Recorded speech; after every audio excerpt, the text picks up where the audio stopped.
From our 22 News Broadcast Center, this is 22 News in Focus. Good Sunday afternoon and welcome to 22 News in Focus. I'm Laura Hutchinson. While the end of the year is marked with holiday festivities, it's also time to think about finances. From budgeting for gifts to planning to file your tax returns, and that's where 22 News in Focus comes in today. Today we'll talk to a tax professional about tax breaks you may be eligible for and not know about. We'll talk to someone about budgeting your money and what to do if you go overboard on spending this holiday season. And we'll also talk about some of the top scams this time of year that could ultimately cost you.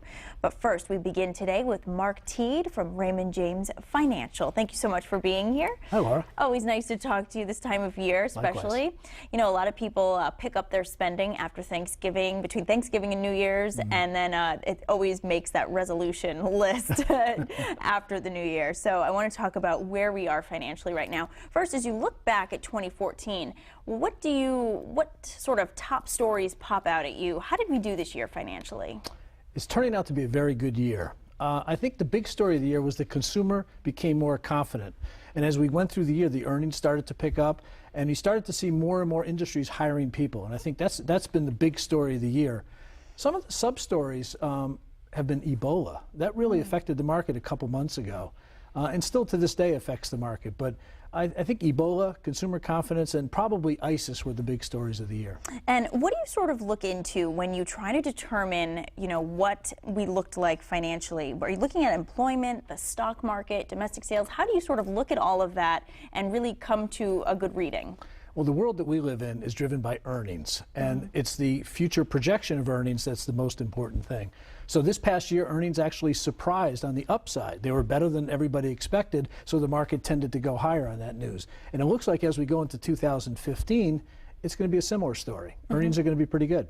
And how about right now we're so lucky to have these low gas prices. Yeah. Oil prices have shifted pretty dramatically. What are you seeing in the energy sector? Well, that's the great unknown. Within the last 6 months, or even 4 months, oil prices have dropped about 40%. Nobody expected that. So that's not something that's been built into the model. So as we go into 2015, we've got low interest rates. Now we have low oil prices and gas prices. So I think that makes the consumer even more flush with cash. I think so. We look at maybe consumer stocks are pretty good. We look at you know, just maybe the growth of the economy will actually be a little bit better than we expected. I got to be honest with you, every time I fill up my gas tank, I feel like I just robbed the place. Because the prices are so low, it feels so good to have that extra money that's not going in your gas tank. Do you feel like that is going to last much longer? You know, personally, I was thinking it was the political season, but then that came and went and the prices stay low. So where are you thinking that goes from here? Well, you know, with prices this low, this quickly, I think they'll probably stay this low at least until mid-2015. So I think we're okay for the holiday season into the first part of the year. I'm expecting now, with the dollar starting to appreciate and all the moves that are being made in the ECB, so a lot of it's technical as to why the U.S. dollar is appreciating, makes the gallon of oil go cheaper for that reason. I think that stays with us at least until mid-year next year. Okay.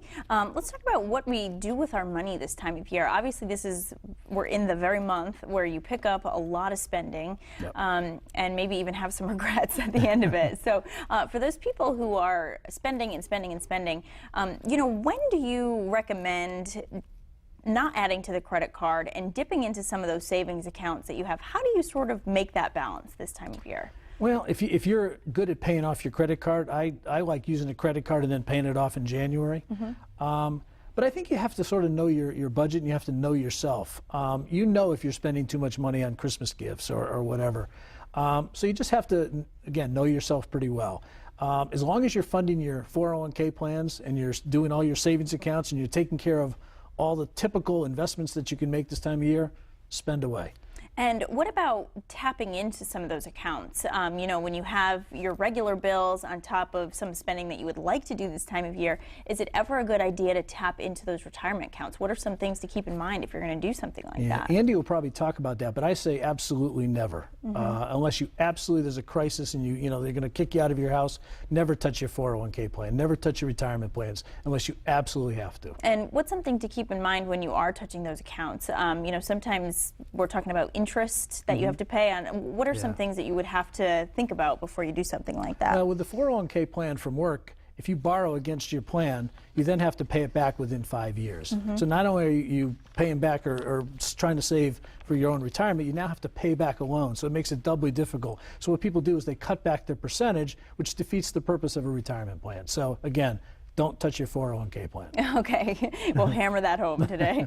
Now, what about for the new year? People are obviously going to be putting money on their resolution list. How do you start with a clean slate, I guess? What do you do? What should you be looking at? Well, this time of year is a great year to look backwards and say, how did I do? We've had now 5 years of a bull market, so the markets have gone almost 300% since '09. So it's a good chance to look at what your asset allocation is, see where you are, take a sort of a snapshot of your net worth, look at all your different positions, and find out, do some homework. This is a great time of year to do some homework, find out really where you stand, where you're going. If you're 50 years old, you only have 180 paychecks left until you retire. So you really have to do some planning. Once you hit 50 years old, you really have to sit down and say, okay, where am I going with my retirement? How are my college funding accounts going, et cetera? And so when you sit down and look at year end, say to yourself, okay, what can I save? What more can I save? Because 65 will come here pretty quickly. Okay, so for someone who's in their 50s, what do you think they should be saving right now? What is a good percentage? At least 10%. At least 10%. At least 10%. And if you pay yourself first, if you sit down at the beginning of the year and say, okay, I'm going to pay myself 10% of my income first, put that away and never touch it, and then figure out what your bills are after that, then you can cut back some of your expenses. But you have to pay yourself first. Have to pay yourself first. And what about for some of those younger investors, people who may just be sort of getting into this market? Yeah, most people will tell you they don't have enough money to save in their monthly paycheck, and they're probably right because they've taken on too many bills. But start with 1%, and every year increase that at least 1% until you get to 10, 15, or even 20% of your income.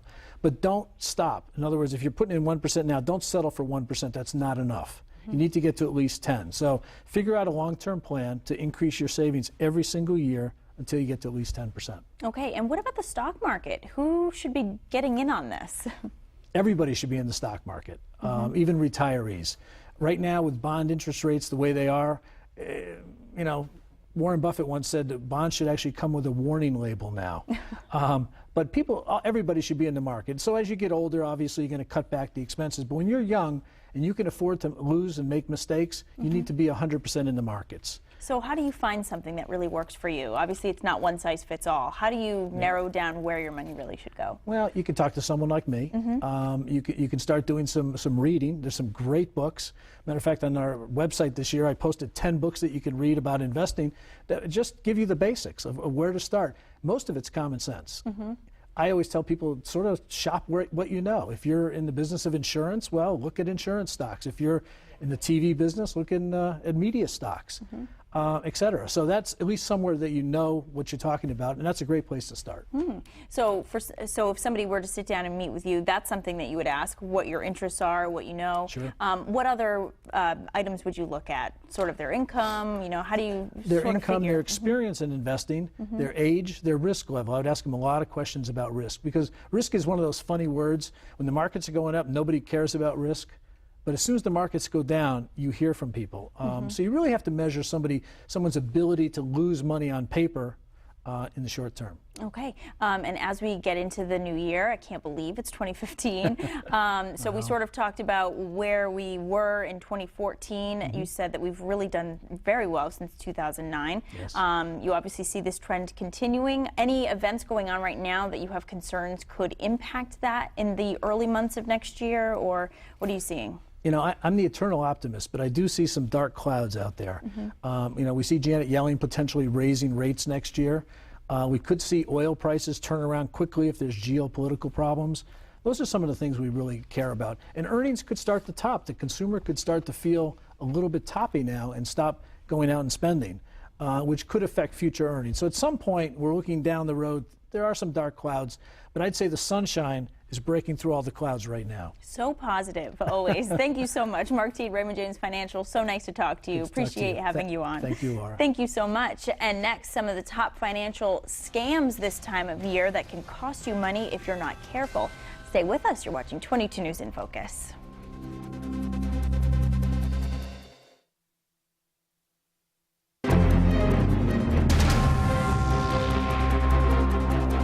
Welcome back to 22 News in Focus. Today we're talking about your year-end finances, how to plan for next year, and what to be aware of now as you dish out your money. We were just talking to Mark Teed from Raymond James Financial about the best way to invest your money.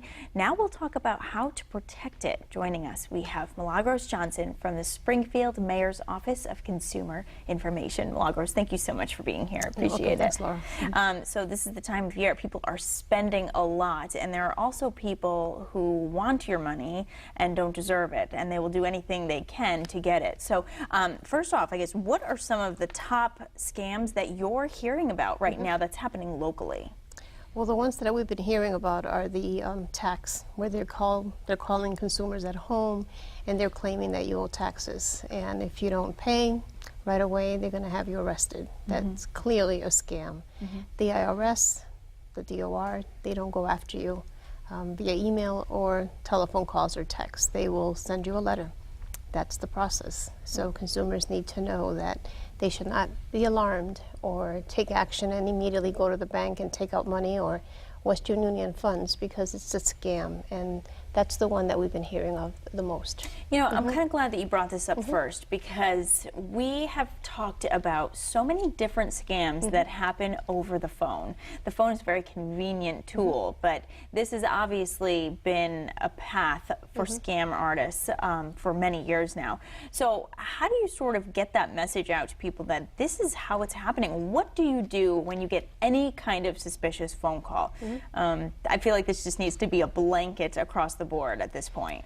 Consumers just need to be vigilant. They need to be savvy. They need to toughen up and understand that there's a scam for everything nowadays. I mean, they're using texting, they're using emails, they're using telephone, they're using devices such as a skimmer, and they're using spoofing devices to get consumers to fall victim of a scam.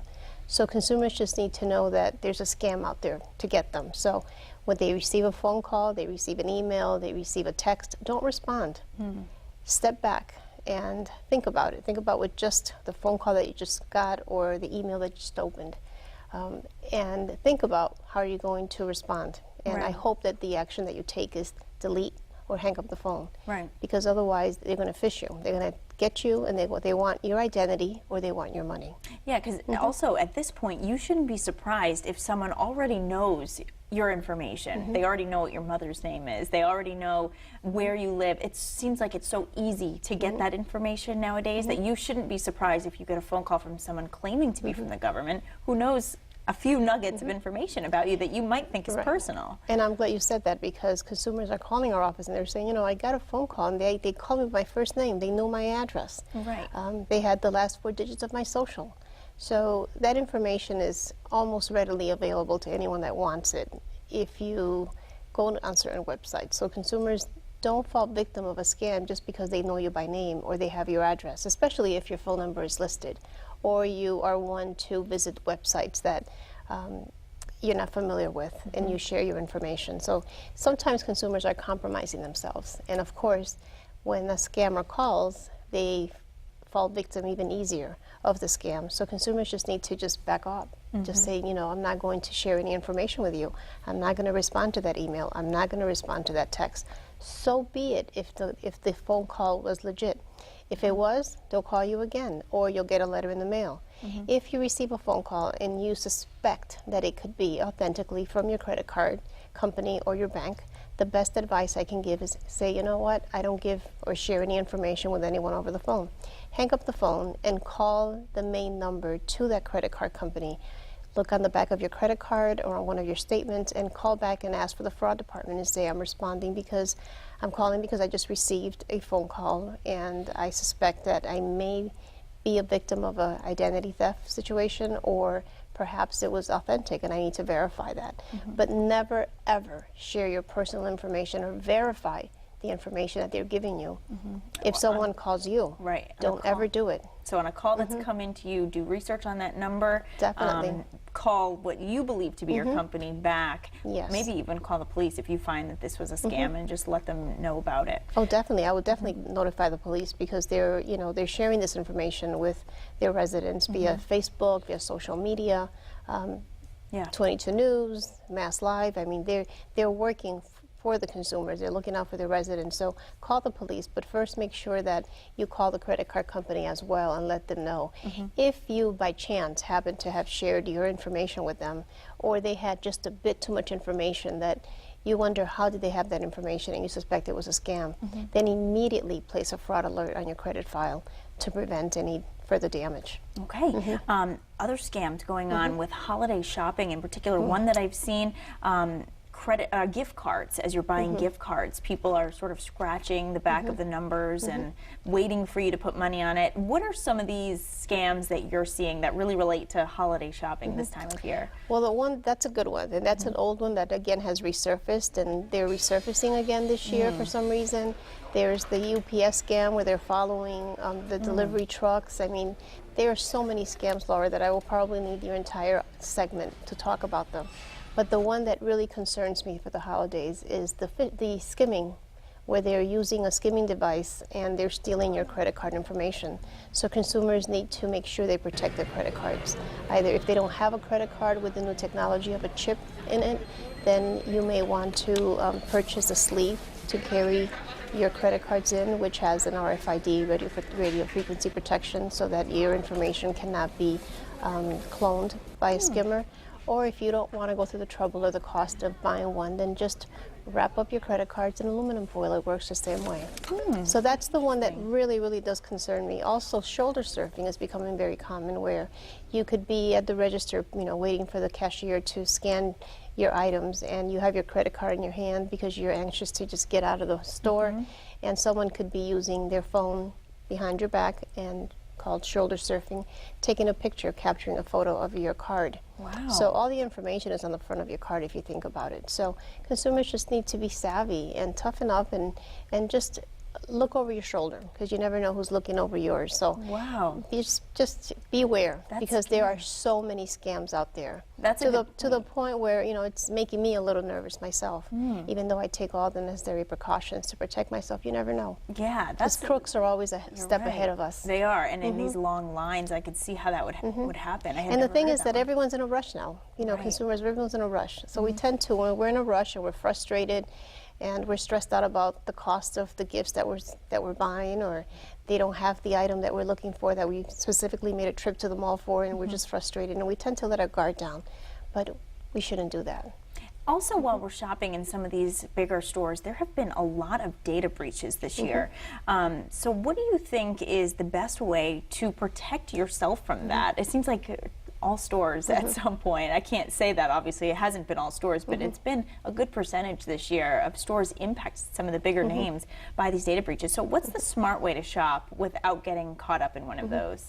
Well, if you're shopping at a store, don't use a debit card, or if you're shopping online. I mean, I would strictly use your debit card for small purchases, using it at the ATM machine. But if you're shopping online, use a major credit card, because you do have that extra protection, and you do have the right to dispute the charges. If it's your debit card, and it's linked to your savings account, all that money could be wiped clean if someone gets that information. So, data breach, I mean, there's no security 100% way for us to, we can take all the steps that we need to take, but is our information safe in the hands of that company that has the information? That's the concern that consumers need to have. So review your statements. That's the important thing. Review your credit reports. Don't wait until something happens to review your credit report. Review them on a regular basis. I mean, you are entitled to one free copy through annual credit report. You may want to spread them out, so that every 4 months you're getting a different one. And I know that you mentioned too, people are following like the UPS drivers as well, because so many people are shopping online. I did want to just touch on that. Yes, a way to prevent that from happening. What's a good way to make sure that that package that's supposed to get to you gets to you? Well, you want to track it, for one. If you know that you're not going to be home during delivery hours, then have the package delivered to your job, or a family member, or a neighbor, or ask a neighbor that stays home to pick up the package for you. But don't let it sit there all day long. because they are, you know, thieves are out there looking for those packages sitting on someone's porch or front steps. Right, and it's so easy to order online nowadays that more and more of them are coming. It's easy and it's convenient. Right. Milagros Johnson, thank you so much for being You're here welcome. from the Springfield Office of Consumer Affairs. Always nice to have you on. There's always something else to talk about. There is. Thank you. Thank you so much. Shop smart this year. And sticking to a budget can certainly be a struggle this time of year. We're going to have tips for you to stay within your means when we return. Stay with us. You're watching 22 News in Focus.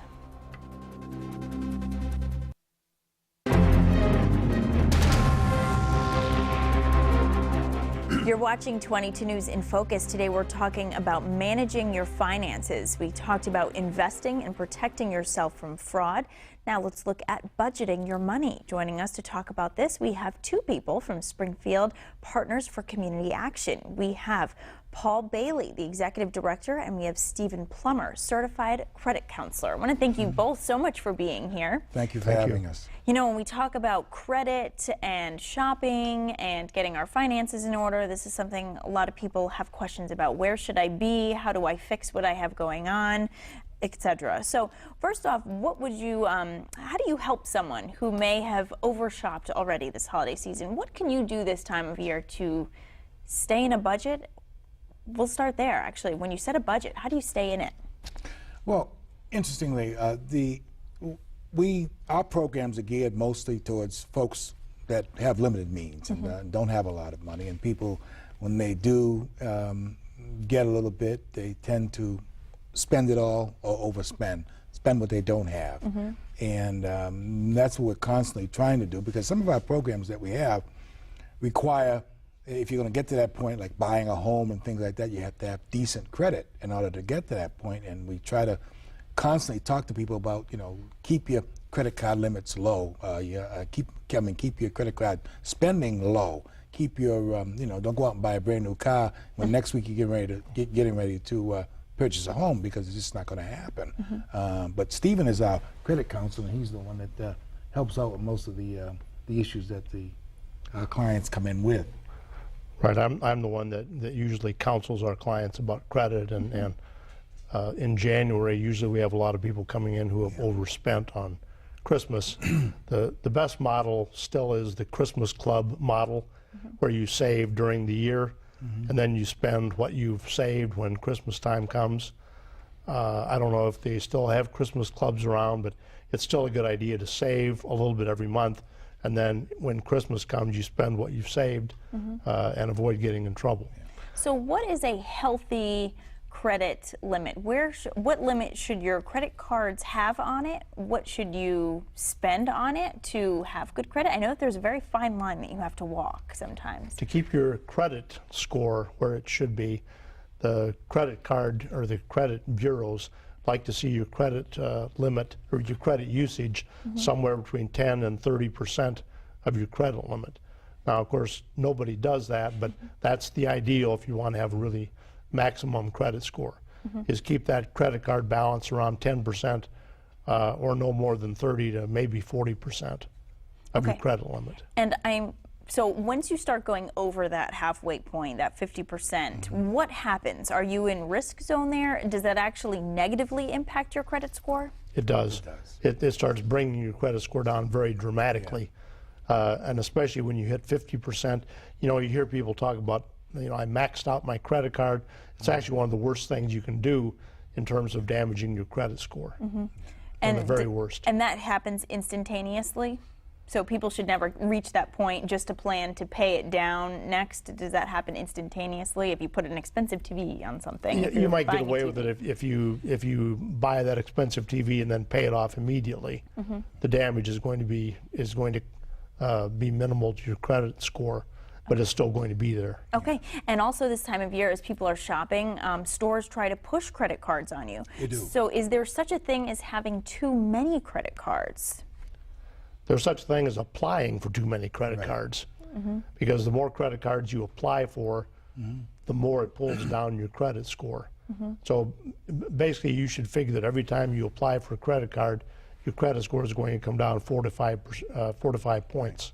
Okay. Every time you fill out that little card. So how many credit cards should you have? I guess what's a healthy number? Because you obviously want to have good credit for when you buy a home, as you were saying, right. But you don't want to have too many. So again, there's that fine line. What is a good number to have?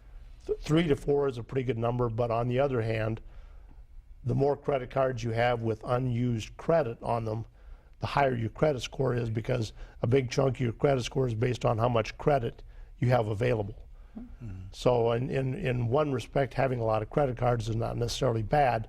It's how you use them that is really most important. Okay. It's also important, Laura, that folks, it's just like Stephen just mentioned, applying for credit. You go apply for buying a car. You're going to to get the credit. Most times they have to go to 3 or 4 or 5 lenders to get the right deal for the car, and all those inquiries count against your credit score. So it's something we're always preaching, but it doesn't always sink in. Yeah. Well, I mean, so what do you do, when you have to have these inquiries because you have to have a car, or, you have to get from point A to point B? What can you do to minimize that, to always, so that you won't be penalized for buying a car? I think a good thing would be, and Stephen can echo in, but a good thing would be to try to maintain your credit with other things like your credit cards and all the other credit that you might get, so that you don't need 4 or 5 inquiries to get one car. The lender, not the lender, but I'm sorry, the dealer doesn't need to go to 4 or 5 different places in order to make a deal for you that works for you. So that's one way. Okay. And you were saying having available credit is a good thing as well. So when you are choosing to, as some people are going to be doing, trying to pay down their credit cards come the new year, is it a good idea to close those credit cards out when you pay them off so that you won't spend on them, or is it good to keep them open and empty? It's actually better to keep them open, because when you close them, number one, you basically wipe out all your prior credit history. So if you've been making your payments month after month after month, and then you close the card out, you've actually wiped out all that prior good credit history. The other thing you've wiped out is whatever credit limit you had on that card. That's now no longer available, and that has a tendency to pull your score down a little bit. Okay. Talk to me about some of the programs that you have available. This is obviously going to be, between losing weight and getting your money in order. Those are the two New Year's resolutions. So what are some of the programs you have? As it relates to finances, we have a program that helps folks realize their earned income tax credits with their, so we file taxes for folks between January and April of the year. We do maybe anywhere from 2,500 to 3,000 returns every year for low-income folks, and the main purpose of that is for folks to realize their earned income tax credits. Many people don't apply for those credits, and they lose out, and the program is a great benefit. We have our credit counseling program where Stephen helps people that are having problems with their credit, and helps to, so they can grow their credit, so they can do more things like purchase a home. I mean, that's everyone's dream, it seems, and we want to get people to that. And but you won't get it without decent credit, or you won't be able to purchase it and get the kind of interest rates that you'd like to have if you don't have good credit. We do financial literacy so people understand, the pitfalls and all the things that go on if you buy or don't buy or buy too much, and it's a fine line. It's almost like a science getting out there trying to to when you go out and start purchasing things.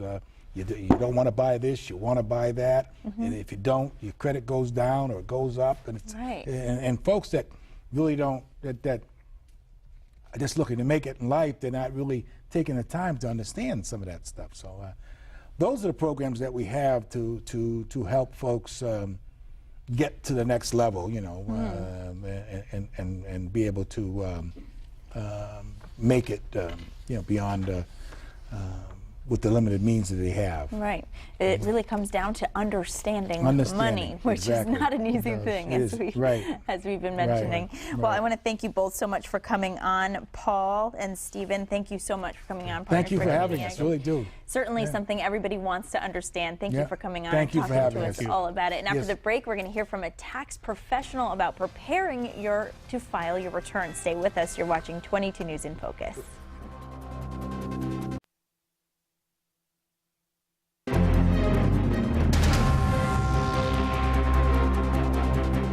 Welcome back to 22 News in Focus. Today we've been talking about how to protect your money by better management of your finances. As the year comes to an end, we have to think about preparing your tax return and how to keep what you earn without overpaying the government.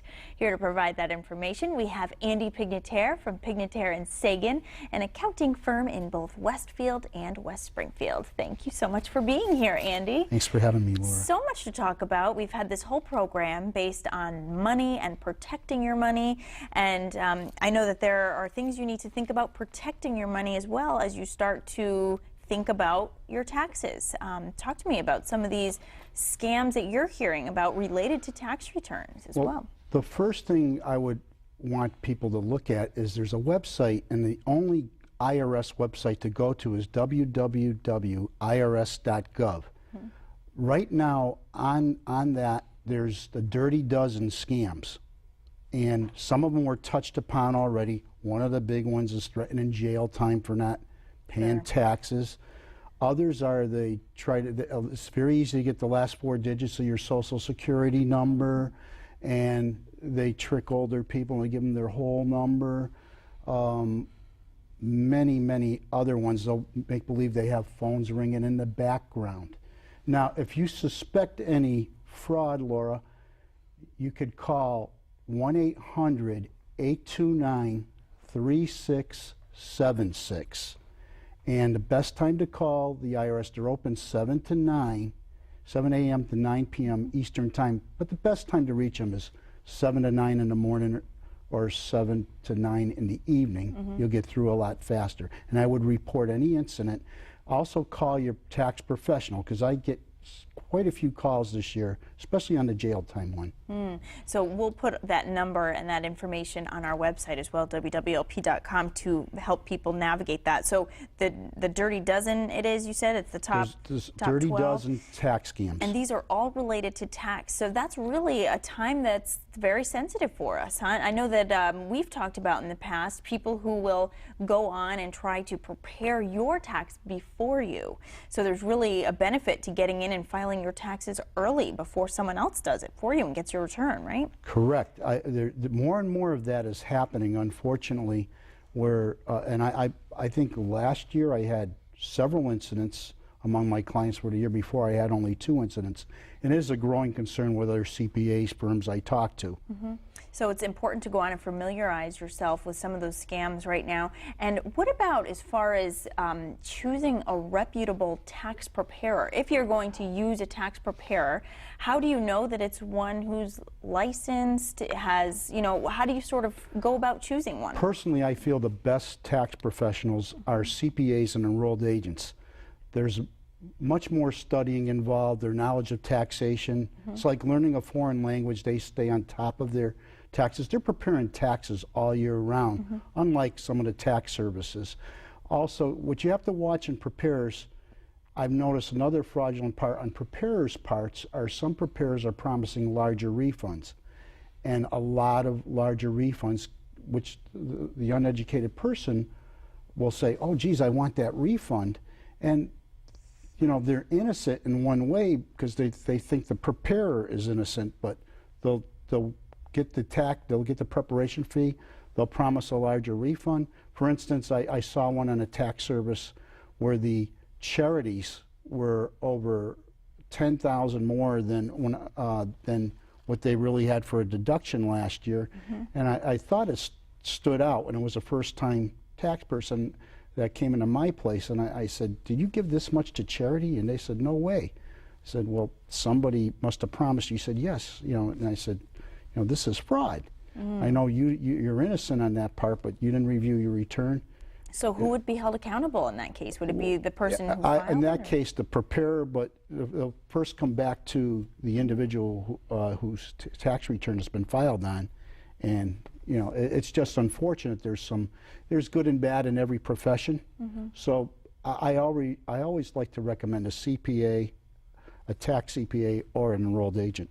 And you make a good point too, because when you are audited, I know that some people will be audited.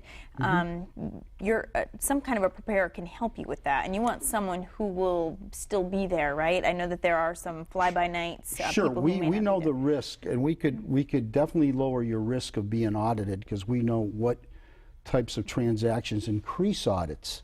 For instance, estimated payments. If somebody has to pay quarterly, whether they have their own little business or they have a lot of income on the side, they have to pay extra estimates. It's better that you pay quarterly rather than once a year because the IRS wants you to try to break even or close to break even theoretically as you can at the end of the year. And if you're using their money, which they see it as, you increases your chances of being audited in that situation threefold. So that's a red flag right Yes, there. it is. What other red flags out there are you? Like you might have said, somebody who's excessively given Excess to charity. contributions, understating your income on, like, say you get 1099s, you have to report them, and you don't think you say a company that paid you didn't get a 1099, but they still might have given one to the government. Watch that, because there's a lot of times where you get a report from the government a few months later, you didn't report money you received from this company or that company. So, make sure you talk to a professional, and because I'll ask somebody, is this all your sources of income?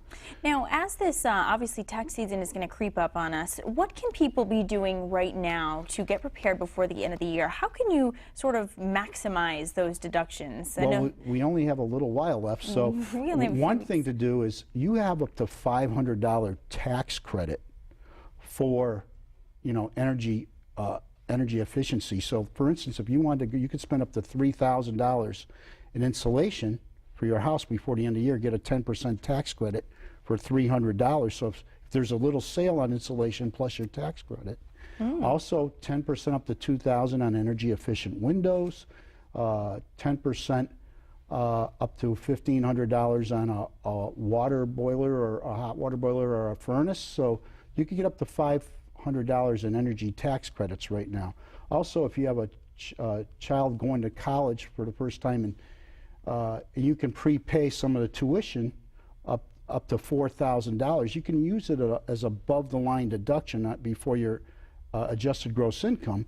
And by doing that, it increases your itemized deductions because that lowers your adjusted gross income. So your mortgage interest, and you'll get more of a deduction for that in your state taxes and your contributions.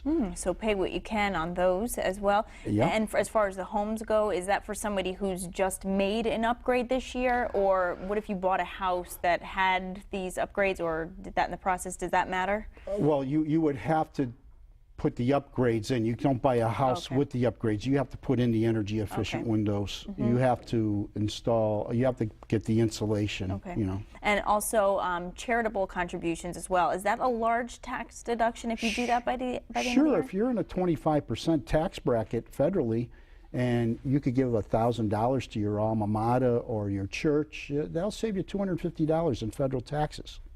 Okay, well that's good to know. So get some of your charitable contributions in, some of these other tax breaks, and get your paperwork together as well, right? Yes, plus people over 65, their itemized deductions is still only 7.5% of their adjusted gross income. For everybody under 65, it's 10% now.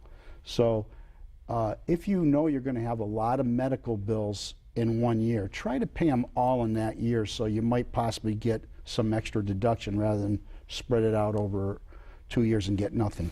That could help you out if you have it all in one boost like that. Absolutely. Okay, there's a lot more to talk about, including tax credits people may not be aware of that they are eligible for, and preparing your finances next year. So we're going to take a short break, and we'll continue our conversation into money in 2015. Stay with us. You're watching 22 News in Focus.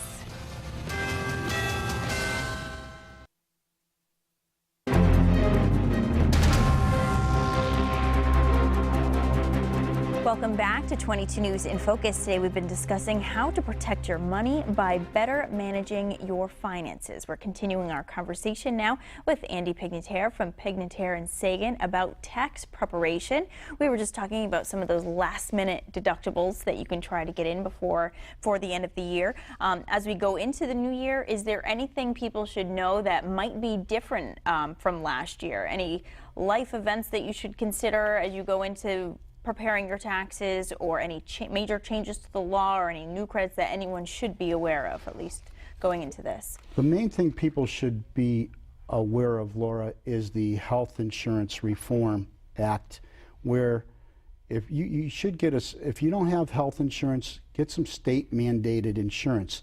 If you're in a low income area and bracket, you can possibly get some tax credits towards that health insurance and save some of the premium also, but hook up with that, because the penalties for this year, for 2014, are $95 or 1% of your adjusted gross income, whichever is greater. The proposals out there are to increase this to $695 or 2.5% of your adjusted gross income, so it behooves you to go after health insurance, and maybe you'll get some tax credits, but try to go through a state mandated program. There's some pretty good prices out there for people in the lower bracket. Make sure you have health insurance. A good thing to ask about, at least see if you're eligible for that. And I know that we were hearing about the earned income credit as well. How many people would be eligible for that? Do you see many people not taking advantage of that, or are there any others? The software out there will pick up the good software by CPA firms and enrolled agents. The sophisticated software out there will all pick up all the earned income credits. There's also the work opportunity credits still for low income people. The most important one is the retirement contribution credits. If you're say married, you're making $50,000 a year, and if you could possibly save $4,000 between the both of you, you could get up to a 10% credit, which is 400 tax dollars, in your pocket. So your 4,000 already made 10% before it earned anything. It's good to try to get something going. Mark touched upon a very good point about saving. Okay, so one of the areas to start with is your retirement plan, and at least getting a small percentage younger and graduate to a larger amount as you get older. Now, I know that when you start to meet with your clients in the tax season, you like to talk about setting a budget for the year and getting them all set up. How does somebody look at themselves and know what their budget is? How do you go about creating a budget? First of all, our firm created a comprehensive budget. I find with a lot of personal clients, about 75% of the households with couples, one person knows about the finances, the other one doesn't know much.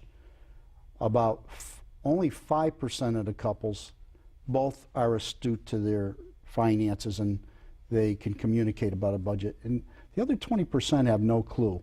And you really want to hit that 95% sector. If you create a budget, what's good about that budget, it's like a short-term goal for a year, and you put that on an Excel program. You sit down with a professional, they prepare a budget. If you communicate it, like every 4 months or so, sit down for an hour. Maybe your homeowner's insurance went up or down, or your car insurance, you tweak those figures. Maybe you had a raise, so you have a little more income. And always create a budget for savings. Treat savings like a bill, no matter how much you make. You'll always find a way to pay your bills, I find. And you don't have to make a lot of money as a couple to save if you're both on top of the issue and you're astute about your finances. There's a way you could save. There's a will. Some people will go out and once they get the figures and say, maybe I should get a job 8 or 10 hours a week, and I should put that entirely into a savings account. So savings should be treated like a bill. Mark said that previously, and I firmly believe that all my life. Now, should you have, I know that you have some long-term special savings accounts, if you are planning to buy a house or buy new furniture or a car, or whatever the case may be.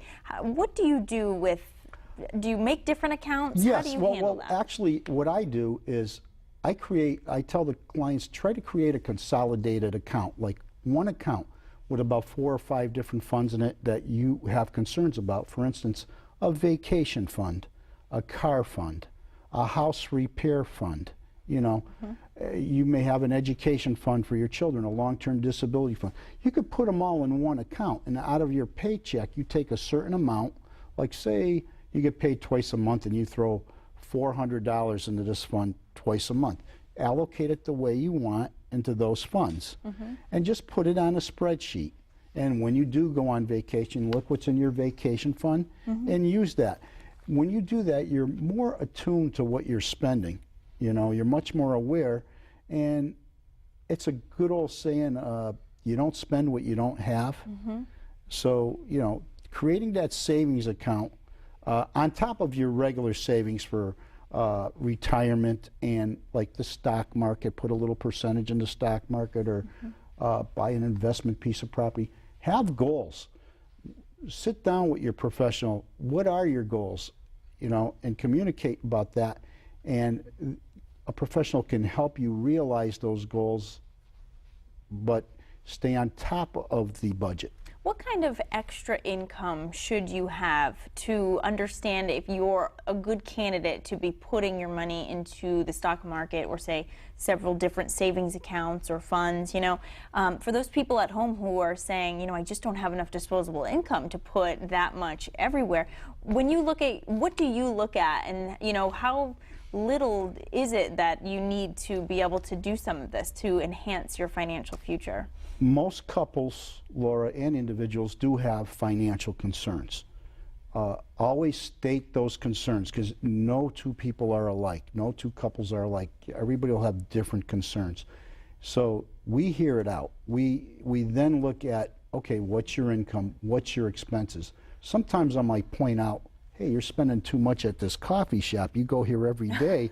It's unbelievable. I've had cases like this. They didn't realize they were spending like $220 a month at the coffee shop as a couple. Right. And you could put it, why don't you go once a week and use that money in other places? So we could help you realize where you're spending foolishly, you know, where you're saving right. And, you know, it's amazing what people can do. For instance, grocery stores now are so competitive. Consumer Report, the latest issue, had where to buy certain products and the best products. And for instance, if you know your cereals are cheaper at a Costco or a Walmart, and you know you get your vegetables at the local market because they're better and they're priced better than a major grocery store, it's good to know. But stick to your list. Write a list for each store. Try to stick to your list as much as possible, because you go in a store, you spend $30, $40 a lot of times you didn't plan on spending. Right. So there's a lot of tips out there that we work with money every day. Yeah. So when we look at things, we could point out and say, here's where you could save money, and you could stop the spending here, and you could put more away. That sounds great to have somebody look at that for you and give it a hard look and tell you where you're spending too much money. It sounds like a lot of people might need something like that. Andy Pignatera, thank you so much for coming on and talking to us. Pignatera and Sagan, I know that you're getting into your busy season with taxes right around the corner. Thank you so much for making the time to come and talk to us. I really do appreciate it. And we'll have the last word for you after the break. Stay with us. You're watching 22 News in Focus.